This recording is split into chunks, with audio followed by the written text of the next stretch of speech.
Okay. Alright, let's see, missing doorbell. The front door screen's not latching very well, so just some adjustments on that.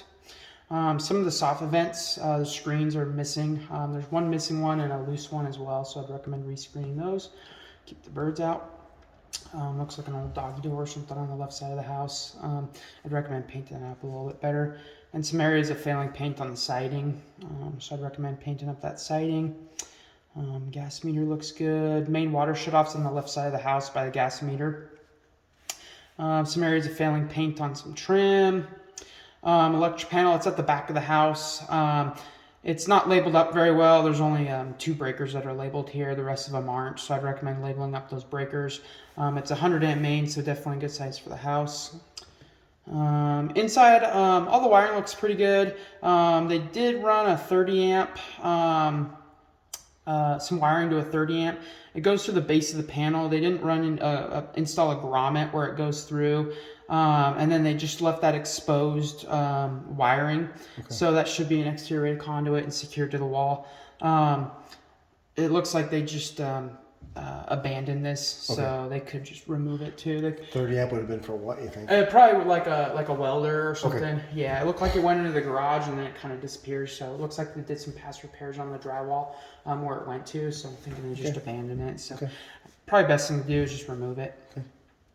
It goes to the edge of the house, but we don't recommend doubling up on the ground and neutral wires just because we can't ensure that those neutral wires are properly secured. So the white wires should be under their own individual screw. Okay. But that's typical for the age. Dryer vent cover, it's a little loose out back. And then we make a marginal note. These ones with the screens on them, they get built up with dryer lint and stuff. So might consider upgrading to a different dryer vent cover. Some more failing paint. This is the drain tube for the pressure relief valve for the water heater. They should have installed a 90-degree on it and pointed it towards the ground. If this ever goes off, it comes out at about 210, 212 degrees, so really hot. So we want to get it towards the ground so it's not shooting people in the legs. Gotcha. Missing screen on sliding glass door. It's just laying to the next to it, but I'd recommend replacing that. Okay. Some damaged pavers, some gaps and bowing in the siding. This siding, this is below that bathroom. Okay. So that might be related to some water penetration. There's also some bowing in the siding on the right side of the house. So I kind of pushed on it. It seems solid, but it's hard to tell what's going on behind that siding.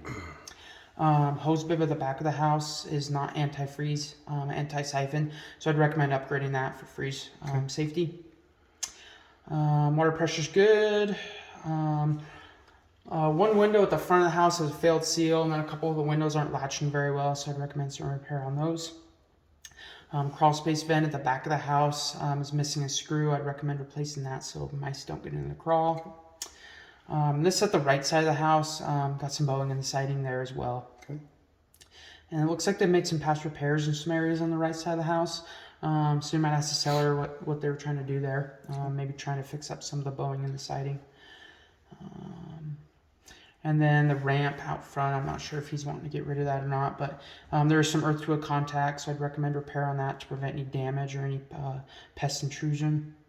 And then some of the railings were warped and some gaps at the posts. Sure. So some repairs on that. A little failing stain. Getting inside the house, furnace looks good. It's a little dirty inside, but it's only about 3 years old. I'd recommend cleaning and servicing on it. Let's see, and the filters are at the top of the unit. Okay. They're pretty dirty as well, so I recommend replacing those. Let's see, water heaters in the laundry room. I'd recommend strapping for earthquakes. There should be 2 straps on that. And then the flue pipe, the draft hood on top of that, it wasn't lined very well. There's little tabs that should go in these holes. Mm-hmm. They weren't secured. I kind of moved it just by hand, just for safety, but he might want to try to secure those down a little bit better so it doesn't move on him in the future. Okay. No drain pan on that water heater, so I'd recommend installing that.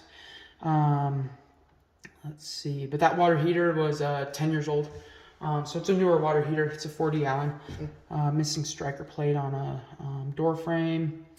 A little hole in the drywall in the garage. I'd recommend sealing that for fire safety. That's where it looked like that 30 amp wiring went to. Gotcha. So they probably just disconnected it. But I got heat to all the registers. That all looks good.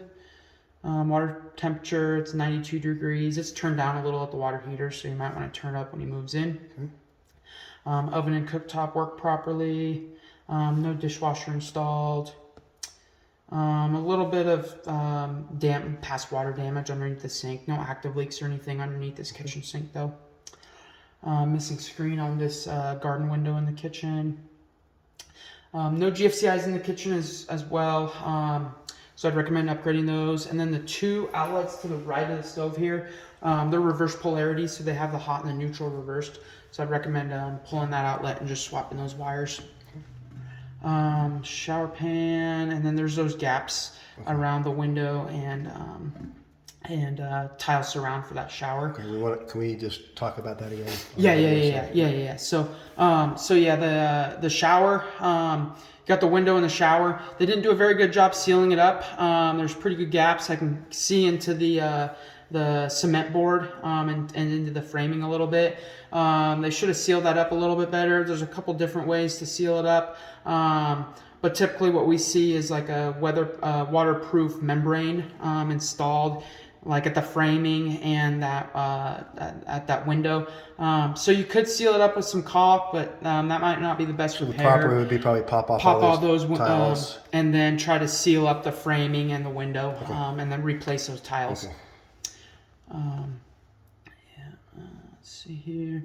And I got a little leak at the bathroom sink. It's just leaking at the P-trap, so I'd recommend just tightening up that P-trap a little bit better. And then some of the tiles in the bathroom as well, they're starting to pop loose. They're kind of hollow inside, so they probably didn't do a very good job with that thin coat. So none of them are cracked, but when they're hollow like that, they could start cracking on them. And then they sloped that floor just for handicap accessibility. Some lights out the back door. And then, that window in the shower, I sprayed water against that window, and we were getting a little bit of water penetration out of that window onto the exterior because it wasn't properly sealed up inside. And then, like I said, a couple of windows aren't locking properly. A couple loose outlets at walls. No smoke detectors in the bedrooms. I'd recommend installing those. A couple doors aren't latching properly. No transition strip at the carpet and tile. This is the failed seal at the front bedroom window. You can see some moisture in between the panes. So I'd recommend repair replacement on that window. Getting in the crawl space, nice and dry down there. There's no vapor barrier. We always recommend installing a vapor barrier to keep any moisture from rising up into the subfloor. So that wouldn't be a bad idea to install. There's some cellulose debris down there. We always recommend removing that. And you might consider a pest inspection too. And that cellulose debris can promote termites. So just keep that in mind. But you didn't see anything active down there? I didn't see anything, yeah. But yeah, I definitely recommend removing all that wood down there. Overall structure looks good. Concrete pier and wood posts look great. Foundation looks good. Your foundation wall is insulated. No leaks in the crawl space. Your main waste line goes out the back of the house. Some old water staining and stuff underneath the bathroom. You might want to get that checked out by a pest inspector. They might want to treat that area. I probed all of it. It's all solid still. And then there's a floor joist under there, probably from a old tub that they cut the floor joist. So I'd recommend repair on that. You might want to have a post installed under that just to give it a little more support.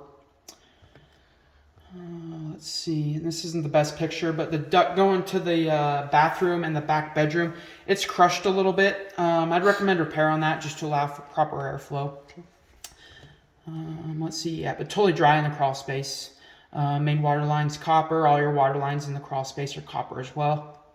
And then underneath the bathroom, there's a split floor joist. They made some repairs on it. They sistered it up all the way from the foundation to the main beam in the center of the house. So it looks like a legit repair, but just something to kind of keep an eye on. But it looks like it's a good repair. So getting up in the attic, I noticed a little dent and a little crack in the flashing at the roof line and the siding on the right side of the house. I have a picture from the roof I'll show you in a sec. But you might want to seal that up from the exterior just to keep any water from getting in. Okay. But structure up in the attic looks great. No broken trusses or anything up there. No signs of any active water leaks. Insulation looks good, especially for the age. And then I'd recommend strapping up your return duct a little bit better. It's crimped a little bit. When I was running the furnace, it was a little noisy, so it probably is having a hard time sucking air through that bend. So you might want to strap that up a little bit better to allow for proper airflow. Gotcha. So getting up in the roof. Roof surface looks great. No issues to note on the roof surface itself. Looks like it should have plenty of life left on it. I'd recommend trimming up these trees a little bit where the service line goes through at the back of the house. And then here's that flashing with the little crack in it. This is at the right side of the house. Gotcha. So I'll make a note on that. And then the flashing where the roof line meets the siding. It's just lifting a little bit, so I'd recommend securing that down. Okay. And that's all I got. Perfect. Okay. Yeah, so I'll get that report out